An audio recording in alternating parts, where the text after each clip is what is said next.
Today I'm going to be making a inflator and deflator kit for my Razor. A lot of people use them in Jeeps, trucks, that type of stuff, off-roading, so that you can lower tire pressure and then inflate tires as well, but do it all at the same time across all four tires and do it with a consistent gauge. To walk you through what I got here, I'm doing things a little different than some of the other ones you've seen out there and some of the mistakes I see out there. First, I am going to be using a 1/4 inch line instead of a 3/8 or 1/2 inch. And I'm doing this so that it will roll up tighter on my machine. And I'll show you what this looks like when it's all done. It makes a lot smaller kit than some of the other ones. I am using these standard valves, and I'll have a link to them in there. These do lock on your valve stem, so you can lock them and walk away and go to the other side of the machine. They're actually really slick. Using a 1/4 ball valve and then T's, and then I'm going to build an adapter that will allow this to work with my pump that I carry with my Razor and my truck when I'm off-roading. And I'll show you what that looks like when we get there. Then I've got a kit of these as well. I didn't need all of these, needed 2 or 3 to build this and to build the whip that I'm going to make an adapter out of. Then I've got a little manifold here. And I've seen another manifold out there that some people have used. They have a tendency to leak. This brass T is a lot more solid construction, and I like how it makes everything come together. And then finally, I've got this really slick digital gauge that when it all comes together will go right in the top of that T, and the way we roll it up will go through and hold it in a safer position. So we've got a nice little setup here. I'm going to zero this all out, shut it off, get everything built. And I'll start by unrolling this guy and measuring it for what I want to do. I purposely bought a 100-footer because I'm going to make this so I can use it on my truck as well as my Razor. One of the first things you might notice is that I chose one of these blue lines. And the reason for it is they don't hold memory. The first time you stretch them out, they will get rid of that coil that they had from shipping. So this was literally the first time I've unrolled this and noticed that it's not tied up with all this memory inside of here. And so it is the way to go. And I'm going to grab both ends and find the middle and cut it in half. And I'll tell you why is because we're going to cut this all up anyway. I want the middle because I'm going to save both of these ends to make a whip out of the ends of these. So I'm going to grab the other end, walk it back, find the middle, and cut it in half. I literally just cut that end right in half, and we're ready to put the first set of ends on there, and then we will measure to where we want to cut the other section. Let's grab 2 of those barbed ends and those connectors and put those on. This is what one of the finished ends look like. You can see that hose clamp is going over that barbed fitting, and then I've Teflon taped and put that fitting on the end. Show you how to put that on. I'm gonna grab one of those barbed fittings. I'm gonna put it in some soapy water. I'm gonna dip the end of that fitting in soapy water as well, and then I'll put my hose clamp on first. You don't have to, but it makes it easier. And then I will push that barbed fitting in there like that. It's a little hard to do one-handed, but you get the idea. Put that in there, and I'm going to sink it clear down like the other one, and then we'll tighten it up. Pushed clear up there to the end there, but you can see that goes down 3 or 4 barbs. I'm going to bring that hose clamp back just a little bit so that when I tighten it, it's not butting up against that, and I don't have my wrench right up against that. Tighten up on there now. Now the next thing I'm going to do is put Teflon tape on here. This is a mistake I see people make all the time.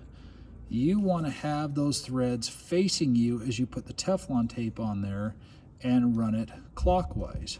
The reason for doing that is when you thread your fitting on there, it will not unwind your Teflon tape. What I'm saying about that clockwise rotation and it'll keep you from having your thread tape unwound when you put the new fitting. Now, where I've pulled that off, I can take my valve stem coupler and put it on there, and it doesn't unroll that Teflon tape that we had on there.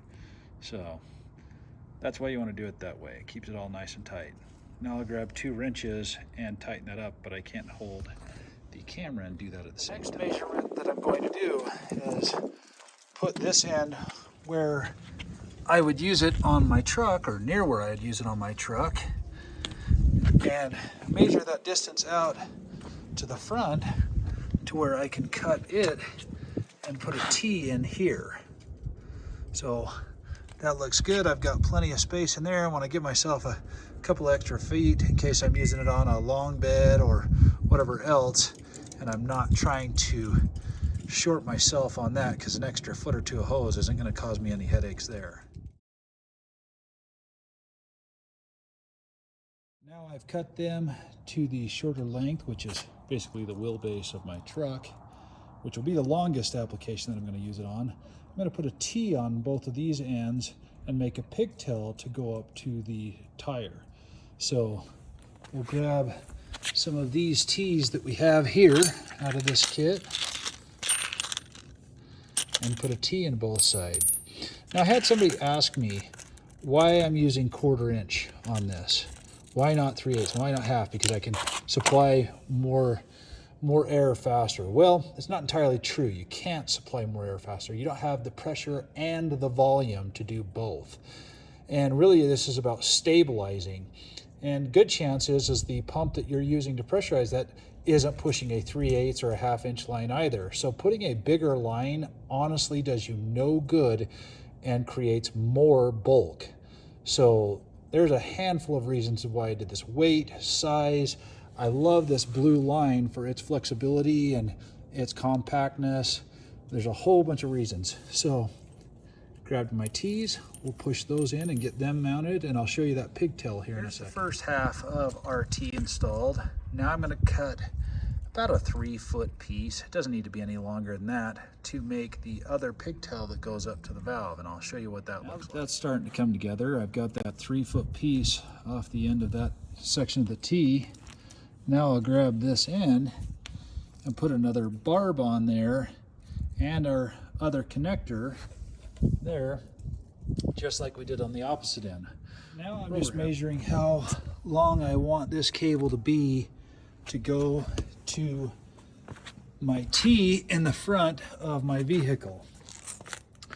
I'm going to give it about that much, and I'm going to duplicate it on both sides. And yours will be cut to length for yours. If you got a Jeep, you may have a smaller wheelbase. I'm doing this so I can use it on my long wheelbase 4-door again. So I'm going to take that measurement there and cut both sides there. You can see I've got the one pigtail laid out right there, the other pigtail laid out right here, ready to go. And I'll just make those 2 unions come together to one more T in the center over from cutting those 2 lengths. And it's going to be perfect for the pigtail that we make for an adapter to use with my upright compressor or my truck mounted compressor. Okay, you can really start to see how this is coming together. Wind's picking up a little bit, so sorry about the background noise. There's my pigtail for that passenger front tire. It's coming together in the T in the center here. Goes over to the other side. It's got the pigtail for the driver's side front tire. And then they lead to the back. And again, I made these extra long for my long bed truck, but it's all pieced together. Now I'm going to make that short pigtail for the piece that we cut off the front to go to that T to the back of the manifold. These are the pieces of the manifold that I'm putting together. This guy's going to go in here. I'll put some Teflon tape on it, put that pressure gauge on top, and this ball valve on the other side. And then I'm going to build a whip that comes off of here. I'll show you how that all comes together. This is all assembled now. I put a barbed fitting in the back of that manifold, put our clamp on there, Teflon tape on all the sides, put our pressure gauge up here, Teflon tape on that side of the ball valve. And then I put a fitting on here so that I can hook it up to the compressor I have at my house or my onboard air. Also, though, I'm going to create an adapter to take this compressor fitting I have here and this Schrader valve. I'm just going to put those two together so that my portable compressor that I have, I can actually hook up to that and pump air right straight in, and the only extra thing I have to carry is this guy here. Now, I could use this leftover piece of hose that I have here, and I've actually thought about that. If I do that, I'm going to just put another barbed fitting on the end of here in that hose, and I'll have a little whip off of it. I'll get a little 3-foot piece of hose, and I'm not going to use this for anything else, so I may just do that. But you get the idea. This is really the piece that I cared about, and this Schrader valve fitting will go in there, or it'll go in a barbed fitting on the back of here and make that piece as well. But let's try it out and see how it works. We've got the main piece done. It goes out to all of our pigtails there, and we're good to go. This is pretty cool. I have this valve off, so nothing leaking here. I've hooked it up on 2 of the tires of my truck right now, grabbing the pigtail, coming over to the other side here, putting on that release. Notice how well those lock in place. Grab the rear pigtail, come here to the back tire,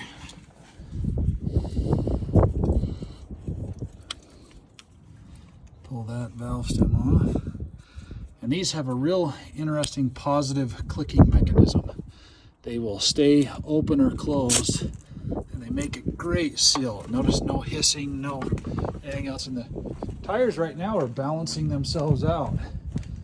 So you see, I give myself plenty of room. And now, if I look at that, they're at 55 pounds. I can come over here to my air compressor.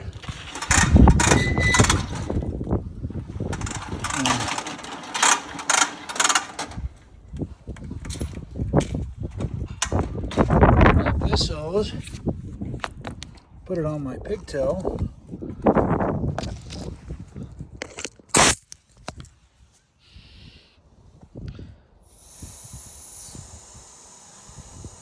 go ahead and throw air to all the tires, shut it off, let it balance.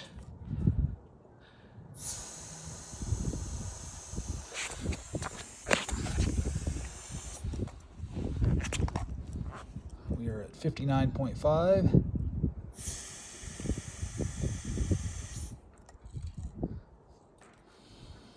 We're 60 pounds on all my tires now.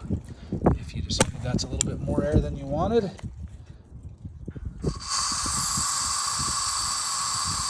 can let it equalize. We're now at exactly 60 pounds. Really slick setup.